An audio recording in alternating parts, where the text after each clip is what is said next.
নমো সংস্কৃতায় সর্বেভ্য নমো নমঃ। আপনাদের সকলকে সংস্কৃত ভাষা ইউটিউব চ্যানেলে স্বাগত জানাচ্ছি।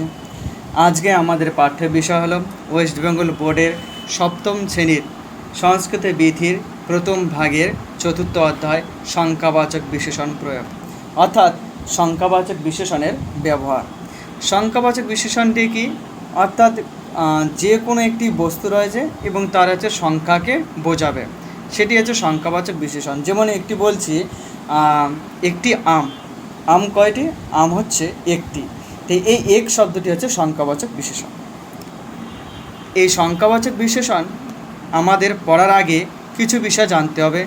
তার মধ্যে একটি বিষয় হলো লিঙ্গ হচ্ছে তিনটি, পুল্লিঙ্গ শব্দ, স্ত্রীলিঙ্গ শব্দ আর হচ্ছে কিবলিঙ্গ শব্দ। এছাড়া আমাদের যে বিষয়গুলি মনে রাখতে হবে তার মধ্যে কিছু রয়েছে, সেগুলি হলো এক যে শব্দটি রয়েছে একহা, সেটি হচ্ছে একবচনে প্রয়োগ হবে। দ্বি শব্দটি রয়েছে মানে দুই, সেটি হচ্ছে দ্বিবচনে প্রয়োগ হবে। ত্রি অর্থাৎ তিন যে শব্দটা এবং চতুর যে শব্দ, সেগুলি সর্বদা কী হবে? বহুবচনে প্রয়োগ হবে। অর্থাৎ একটি সংখ্যা বোঝালে সেটি একবচনে, দুটি সংখ্যা বোঝালে দুটি দ্বিবচনে, এবং তিন এবং চার অথবা তার বেশি সংখ্যা বোঝালে সেটা হচ্ছে বহুবচনে প্রযুক্ত হবে।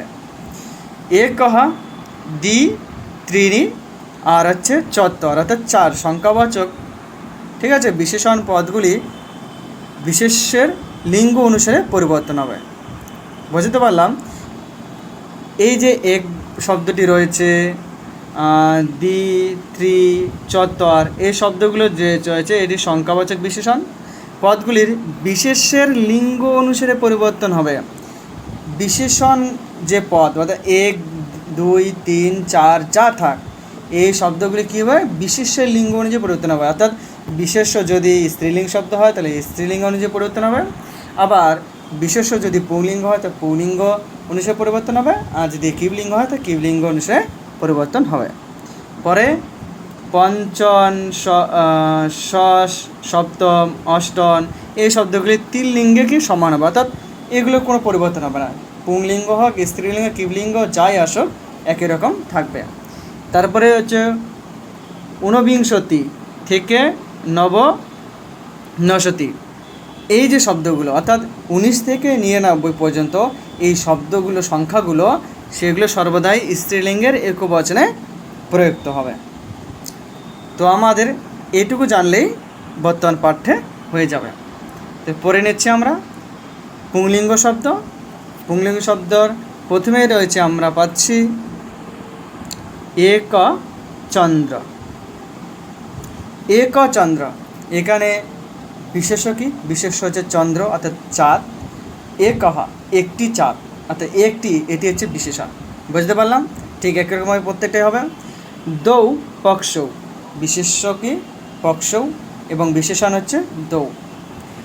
দুটি পক্ষ, দুটি পক্ষ কি? কৃষ্ণপক্ষ আর হচ্ছে শুক্লপক্ষ। ত্রয় গুণা, গুণ কয়টি? গুণ হচ্ছে তিনটি, সত্য, রজ আর তম গুণ। একই রকমভাবে চত্বর বেদা, বেদ হচ্ছে চারটি, এখানে বিশেষ্য হচ্ছে বেদ, বিশেষণ হচ্ছে চত্বর অর্থাৎ সংখ্যাটা বোঝাচ্ছে। তাহলে বেদ চারটি কী কী? বেদের চারটি হলো ঋগ্বেদ, যজুর্বেদ, সামবেদ আর হচ্ছে অথর্ববেদ। এরপর আমরা পড়ব পঞ্চ বানা। বান কয়টি? পাঁচটি। ষড ঋতবা, ঋতবা হচ্ছে ঋতু, ছয়টি ঋতু। সপ্ত সমুদ্র, সমুদ্র কয়টি? সমুদ্র হচ্ছে সাতটি। অষ্ট বসবা, বসু কয়টি? বসু হচ্ছে আটটি। নব গ্রহা, গ্রহ কয়টি? নয়টি। দশ দিকপালা অর্থাৎ 10টি দিক। একাদশ রুদ্রা, রুদ্র কয়টি? রুদ্র হচ্ছে একাদশ। শতম শিষ্যা, শতম শিষ্যা অর্থাৎ 100 জন শিষ্য। বিংশতি অপসর্গা, বিংশতি অপসর্গা অর্থাৎ 20টি উপসর্গ রয়েছে। এখানে অপসর্গা, এখানে সন্ধি করে দিয়েছে অপসর্গা, এটা হচ্ছে উপসর্গা। এইগুলো গেল আমাদের পুলিঙ্গ শব্দ। এরপর আমরা পড়ব স্ত্রীলিঙ্গ শব্দ। স্ত্রীলিঙ্গ শব্দের ঠিক একই রকমভাবে একা বালিকা, এখানে বিশেষ্য কি বালিকা, আর একা হচ্ছে স্ত্রীলিঙ্গ অর্থাৎ একটি বালিকা, একটি একা, একাটা হচ্ছে বিশেষণ। তারপরে দে ভার্যে, দেটা হচ্ছে স্ত্রীলিঙ্গ শব্দে দুটি দ্বিবচন। এখানে একটা মনে রাখতে হবে যে পুংলিঙ্গে দৌ হচ্ছে দ্বিবচনে, আর স্ত্রীলিঙ্গে কী হচ্ছে দে। স্ত্রীলিঙ্গ শব্দের পরবর্তীতে হচ্ছে তিস্র তনায়া, হচ্ছে তিস্র তনায়া অর্থাৎ তনায়া অর্থাৎ মেয়ে, তিনজন মেয়ে। চতুস্র কন্যা, চারটি কন্যা। পঞ্চনারীয়, পঞ্চনারীয়কে পাঁচজন নারী। ষট ভ্রাতর অর্থাৎ ছয়জন ভ্রাতা। সপ্ত মৃত্তিকা অর্থাৎ 7 রকমের মাটি। অষ্টমূর্তয় অর্থাৎ 8টি মূর্তি। নেক্সটে আমরা পড়ব নবতারা অর্থাৎ 9টি তারা বা নক্ষত্র। দশ দিশা অর্থাৎ 10টি দিক। দ্বাদশ রাশয় অর্থাৎ 12টি রাশি। শতম মুদ্রা অর্থাৎ 100টি মুদ্রা। ত্রিশত রমণায় অর্থাৎ 30 জন রমণী। বুঝতে পারলে? এখানে প্রথমে যে শব্দগুলো রয়েছে একা, দে, তিস্র, চতুস্র, পঞ্চ, ষট, এগুলো সব কি বিশেষণ। তারপর আমরা পড়ব কিবলিঙ্গ শব্দ। কিবলিঙ্গের সঙ্গে প্রথমে একবচনে রয়েছে একম ফলম অর্থাৎ একটি ফল। এখানে ফল হচ্ছে বিশেষ্য, আর বিশেষণ হচ্ছে কি একম। একমটাকে আমরা লক্ষ্য করব, বিশেষণটা পুংলিঙ্গের ক্ষেত্রে একা হচ্ছে, স্ত্রীলিঙ্গের ক্ষেত্রে একা হচ্ছে, আর কিবলিঙ্গের ক্ষেত্রে একম হচ্ছে। বুঝতে পারলাম? এরপর আমরা পরবর্তী বলছি দে মিত্রে অর্থাৎ 2 জন বন্ধু। ত্রিণী ভুবনানি 3টি ভুবন। ঠিক আছে? তারপরে আমরা পড়ছি চত্বারি যুগানি অর্থাৎ 4টি যুগ। পঞ্চ ইন্দ্রিয়ানি 5টি ইন্দ্রিয়। ষড আননানি অর্থাৎ 6টি মুখ। আনন কি? আনন মানে হচ্ছে মুখ। বুঝতে পারলাম? আচ্ছা, সপ্ত বারা 7টি হচ্ছে বার। অষ্ট কলসানি 8টি কলস। নব গৃহানি অর্থাৎ 9টি ঘর, গৃহ। ঠিক আছে? দশ মুখানি অর্থাৎ কি 10টি মুখ। পঞ্চদশ তিথয় অর্থাৎ 15টি তিথি। শতম নেত্রাণি 100 চক্ষু। লক্ষম পুষ্পানি অর্থাৎ 1 লক্ষ পুষ্প। ঠিক আছে? এই তোমাদের সম্পূর্ণ পুংলিঙ্গ এবং স্ত্রীলিঙ্গ সম্পর্কে জানানো হলো এবং এর বিশেষণবাচক সংখ্যাগুলি আমরা জেনে নিলাম। এরপর আমরা দেখব কি বলেছে যে উপরের এক চন্দ্র, একা বালিকা, এক ফলম একবচনে রয়েছে। আবার দ্বিবচনের ক্ষেত্রে কী রয়েছে? দৌ, দে, দৌ পক্ষৌ, দে ভার্যে, দে মিত্রে দ্বিবচনে রয়েছে। এবং অন্য পদগুলো সব কি বহু বচনে রয়েছে, তাই না? তাহলে আমরা দেখে নিচ্ছি। দেখো প্রথম থেকে এক, একা, একম, এগুলো সব লিঙ্গ অনুযায়ী চেঞ্জ হচ্ছে। দৌটাও দে আর হচ্ছে দে, এগুলো সব লিঙ্গ অনুযায়ী চেঞ্জ হলো। ত্রয়টা ত্রয়, তিস্র, ত্রিণী, তাহলে লিঙ্গ অনুসারে চেঞ্জ। কিন্তু বাকিগুলো কি চেঞ্জ হচ্ছে? বাকিগুলো হচ্ছে যেমন চত্বর, চতুস্র, চত্বরি, এই পর্যন্ত চেঞ্জ হচ্ছে, তারপর আর চেঞ্জ হচ্ছে না। পঞ্চ থাকলো পঞ্চ, পঞ্চ, অর্থাৎ এগুলো সব লিঙ্গেই সমান হবে। একই রকম ষট, সপ্ত, অষ্ট, নব, এইরকমভাবে এগুলো কি প্রত্যেকটা লিঙ্গেই সমান হবে, এগুলো কোনো চেঞ্জ হবে না। পরে পয়েন্টে বলেছে যে পূরণবাচক অর্থাৎ সংখ্যার স্থায়ী মান পদগুলো বিশেষ্য অনুযায়ী হয়, যেমন প্রথম পুত্র, দ্বিতীয় কন্যা, তৃতীয় মিত্রম, চতুর্থ ছাত্র, পঞ্চমী তিথি, শতম পত্রম ইত্যাদি। ঠিক আছে, এখন তোমাদের যে বিষয়গুলি মনে রাখতে হবে এগুলো আমি আগে বললাম।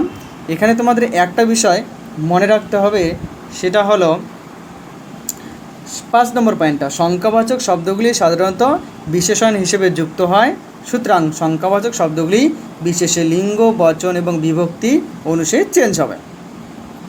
ঠিক আছে, আর 6 নম্বর পয়েন্টটা মনে রাখতে হবে, সংখ্যাবাচক শব্দের সম্বোধন হয় না। এটা পরীক্ষায় প্রশ্ন আসবে। কি প্রশ্ন আসবে? সংখ্যাবাচক শব্দের সম্বোধন হয় না কখন। আর একটা প্রশ্ন আসবে যে সংখ্যাবাচক যে বিশেষ্যগুলি রয়েছে সেগুলো লিঙ্গ, বচন, বিভক্তি অনুসারে কীভাবে প্রযুক্ত হয়। 5 নম্বর পয়েন্টে অ্যান্সার হবে। এরপর আমরা প্রশ্নগুলি দেখে যাচ্ছি। প্রথমে রয়েছে জ্ঞানমূলক প্রশ্ন। জ্ঞানমূলক প্রশ্নে 1 নম্বরে রয়েছে এক, দ্বি, ত্রি, চতু এই সংখ্যাবাচক শব্দগুলি দ্বারা 3 লিঙ্গের রূপ লেখো, অর্থাৎ এগুলো 3টি লিঙ্গে কী কীভাবে চেঞ্জ হচ্ছে সেই রূপগুলো আমরা একবার দেখে নিচ্ছি।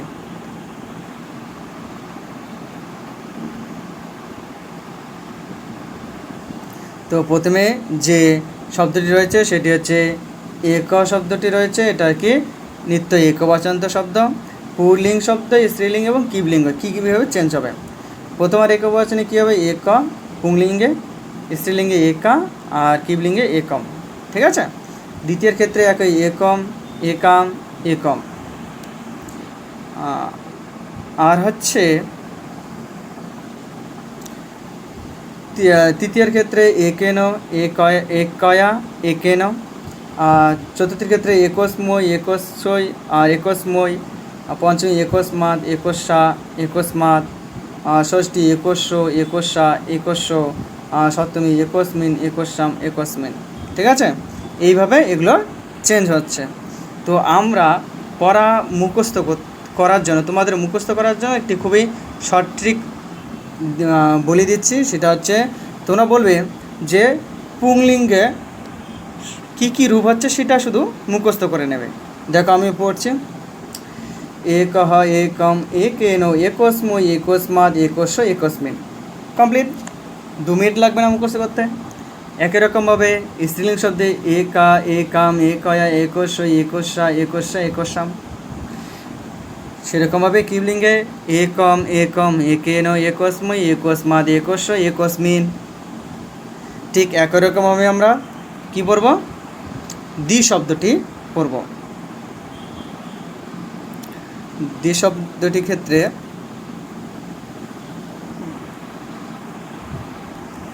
তো দ্বি শব্দটি পড়ার ক্ষেত্রে আমাদের জানতে হবে পুংলিঙ্গে প্রথমার একবচনে, দ্বিতীয় একবচন, তৃতীয় একবচন, চতুর্থ একবচন এভাবে পড়ব। তাহলে আমরা এইভাবে পড়ে যাচ্ছি। পুংলিঙ্গ শব্দের প্রথমার একবচনে দৌ, দৌ, দাভ্যাম, দাভ্যাম, দাভ্যাম, দয়, দয়। স্ত্রীলিঙ্গ ক্ষেত্রে দে, দে, দাভ্যাম, দাভ্যাম, দাভ্যাম, দয়, দয়। বহুবচন ক্ষেত্রে দে, দে, দাভ্যাম, দাভ্যাম, দাভ্যাম, দয়, দয়। বুঝতে পারলাম? আশা করি সবাই তাড়াতাড়ি মুখস্থ করে নেবে। এগুলো তোমাদেরকে মুখস্থ করতেই হবে। নেক্সট হচ্ছে 3 শব্দটাকে আমরা কিভাবে লিখব, পুংলিঙ্গে, স্ত্রীলিঙ্গে, কিবলিঙ্গে আমরা কীভাবে করব। তা পুংলিঙ্গ শব্দটা আমরা মনে রাখবো, আর বিভক্তি অনুযায়ী কী সেগুলোকে অ্যাপ্লাই করব। তাহলে পুংলিঙ্গ প্রথমে আছে ত্রয়, ত্রিন, ত্রিভি, ত্রিভ্য, ত্রিভ্য, ত্রায়ণম, ত্রিষু। ঠিক আছে, স্ত্রীলিঙ্গে তিস্র, তিস্র, ত্রিস্ত্রিভি, ত্রিস্ত্রিভ্য, ত্রিস্ত্রিভ্য, ত্রিস্ত্রায়ণম আর হচ্ছে ত্রিশিশু। কিবলিঙ্গের ক্ষেত্রে ত্রিণী, ত্রিণী, ত্রিভি, ত্রিভ্য, ত্রয়াণম, ত্রয়াণম, ত্রিষু। ঠিক আছে, একই রকমভাবে যখন আমরা চত্বর অর্থাৎ 4 সংখ্যাটিকে পড়ব, ঠিক একই রকমভাবে আমাদের পড়তে হবে।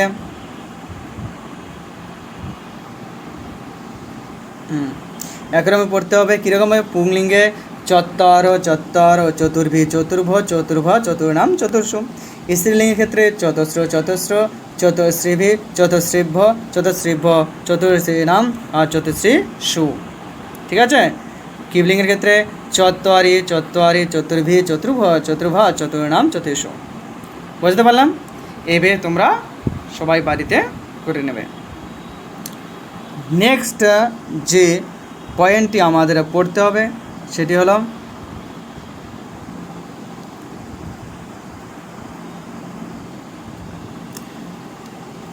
কোন কোন সংখ্যাবাচক শব্দগুলি তিন লিঙ্গে একই রূপ হয় বুঝে লেখো। অর্থাৎ কোন কোন সংখ্যাগুলি তিনটি লিঙ্গে সমান হবে সেটা একটু আগে আমরা পড়লাম, তাই না? কোনগুলো বলো তো? এখানে দেখো, এখানে লেখা আছে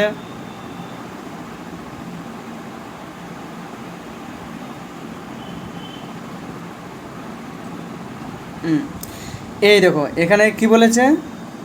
বলেছে যে পঞ্চন, ষষ্ঠ, সপ্তম আর অষ্টম এই তিন লিঙ্গে সমান হবে। এই শব্দগুলো কী হবে? তিনটি লিঙ্গে সমান হবে, তাই না? তাহলে আনসারটা আমরা এখানেই পেয়ে যাচ্ছি, কোন কোন সংখ্যাবাচক শব্দগুলি তিন লিঙ্গে একই রূপ হবে। তারপর বলছে যে সংখ্যাবাচকা বিশেষণের নিয়মগুলি কী কী? সংখ্যাবাচক বিশেষণের নিয়মগুলি কী কী? নিয়মগুলি হলো এখানে দেখো 4 আর 5 নম্বর পয়েন্ট, 5 আর 6 নম্বর পয়েন্ট। সংখ্যাবাচক শব্দগুলি সাধারণত বিশেষণ হিসেবে বাক্যে যুক্ত হয়, সুতরাং সংখ্যাবাচক শব্দগুলি বিশেষের লিঙ্গ, বিভক্তি এবং বচন প্রাপ্ত হয়। ঠিক আছে? আর পয়েন্ট কী আছে শেষে? সংখ্যাবাচক শব্দের সম্বোধন হয় না। ঠিক আছে, তোমাদের তাহলে জ্ঞানমূলক প্রশ্ন হয়ে গেল। এবার আসবো বোধমূলক প্রশ্ন। বোধমূলক প্রশ্নে কি বলেছে?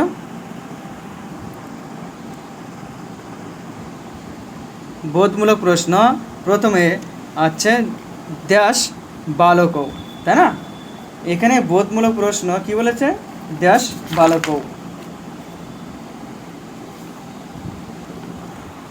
এখানে বালক অর্থাৎ এখানে দ্বিবচন রয়েছে, তাহলে এখানে আমরা কি লিখব? দুটি সংখ্যা লিখব। তাহলে বালকটা কি? বালকটা হচ্ছে তোমার পুলিং শব্দ। পুলিং শব্দের ক্ষেত্রে দ্বিতীয়ার অর্থাৎ দুই যে সংখ্যাটি রয়েছে তার দ্বিতীয় কী আছে? দৌ। তাহলে দৌ বালক, প্রথম অপশানটা হবে। ঠিক আছে? পরের কী আছে? ড্যাশ নিপা। নিপাটা কি? নিপা হচ্ছে বহু বচন রয়েছে, তাই না? নিপা বহু বচন রয়েছে, তাহলে এখানে এই দুটোর মধ্যে বহু বচন কোনটা আছে? চত্বর, চত্বর নিপা। তারপরে ড্যাশ লতা, একই রকমভাবে কী হবে? তিস্র লতা, এটা হবে। নেক্সট তোমাদের দক্ষতামূলক প্রশ্ন। দক্ষতামূলক কী প্রশ্ন কী বলেছে? এক, দৌ, ত্রয়, চত্বর এই চারটি শব্দের সাহায্যে পুল্লিঙ্গ, স্ত্রীলিঙ্গ এবং কিবলিঙ্গে একটি করে পদ গঠন করো। অর্থাৎ এগুলোর দ্বারা একটি করে কি পদ গঠন করতে হবে। একই রকমভাবে উপরেরটা যেরকম রয়েছে সেরকমই হতে পারে। যেমন এক শব্দের কি? এক বালক। দৌ কী হচ্ছে? দৌ নরৌ, পুলিং শব্দটুকু শুধু। ত্রয় দিয়ে কী হবে? ত্রয় বৃক্ষা। চত্বরে কী হবে? চত্বর বেদা, যেটা পড়লাম। একই রকমভাবে যদি আমরা স্ত্রীলিঙ্গ শব্দের ক্ষেত্রে করি, ঠিক একই রকমভাবে স্ত্রীলিঙ্গ শব্দের ক্ষেত্রে কী কী হচ্ছে? একা বালা, দে বালিকে, তিস্রা ভার্যা, চতুস্র জন্যন্য। এবার যদি আমরা কিবলিঙ্গ শব্দের ক্ষেত্রে করি, তাহলে কিবলিঙ্গ শব্দের ক্ষেত্রে প্রথমে কী আসবে? একম ফলম, দে পুস্তকে, ত্রিণী নয়নানি, আর চত্বরি বস্ত্রাণী। ঠিক আছে, করে নেবে তোমরা। নেক্সট হচ্ছে প্রয়োগমূলক প্রশ্ন। এটা কি বাংলায় অনুবাদ করতে হবে। ঠিক আছে, বাংলায় অনুবাদ করব কি কি? তিস্র ভার্যা, অর্থাৎ কী হবে? তিনজন স্ত্রীলোক। ভার্যা মানে হচ্ছে স্ত্রীলোক। দে পুস্তকে, দেটা কি? দুটি। পুস্তকে, পুস্তক মানে কি? বই, তাহলে দুটি বই। বিংশতি বালা, আচ্ছা বিংশতি মানে কি? বিংশতি মানে হচ্ছে 20, তাহলে বালা মানে বালিকা, তাহলে 20 জন বালিকা। দশ নদ্য, 10 মানে কি? 10, নদ্য মানে কি? নদী, তাহলে 10টি নদী। মধুরাণী আম্রাণী, অর্থাৎ মধুর মানে কি? মিষ্টি বা সুমিষ্টি। আমরা মানে কি? আম, তাহলে হচ্ছে সুমিষ্ট আম। শত মুদ্রা, শত মানে কি? 100 বা 100, মুদ্রা মানে মুদ্রা, তাহলে 100 মুদ্রা। নেক্সট কি রয়েছে? ত্রয় পুত্রা, এটা কি বলছে? স্ত্রীলিঙ্গে পাঠ্য থেকে পরিবর্তন করো। যেমন একটা দিয়েছে একো বালক দিয়েছে, সেটাকে স্ত্রীলিঙ্গ পরিবর্তন করেছে একা বালিকা।